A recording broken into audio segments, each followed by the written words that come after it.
Yes. Hai Kak, Assalamualaikum. Salam. Wife saya cari yang bulat-bulat warna coklat.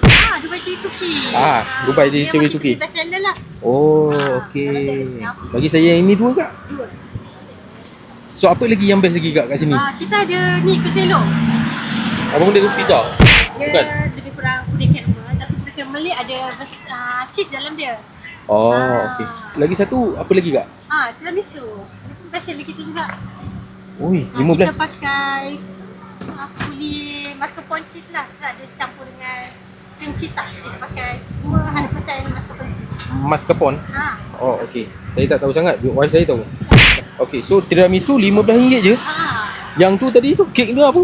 Yang ni Keselo. Tiramisu ni berapa sepotong? RM10. RM10 je. Yang ini satu? RM5. Oh, murah. Okey Kak, tak apa. Saya nak yang ni tadi dua. Apa ni?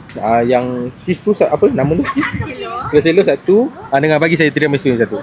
Okey, boleh Kak? Boleh. Alright.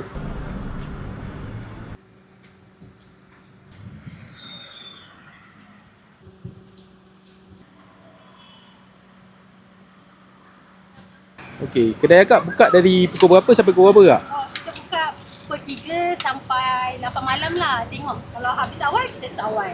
Selalu habis awal lah. InsyaAllah. 7 tu selalu dah habis lah. Okey, lokasi kat mana? Kita buka setiap hari Sabtu Ahad je. Weekend saja kita buka. Okay. So lokasi kita dekat Diana. Berhadapan Pasar Raya Megah. Pasar Raya? Oh, sini. Alright. Okey, baik Kak. Terima kasih. Sama-sama.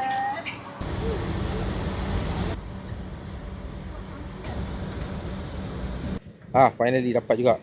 Aku tak tahulah perempuan suka beli-beli benda-benda macam ni. Nasib baik tak sampai RM50. Murah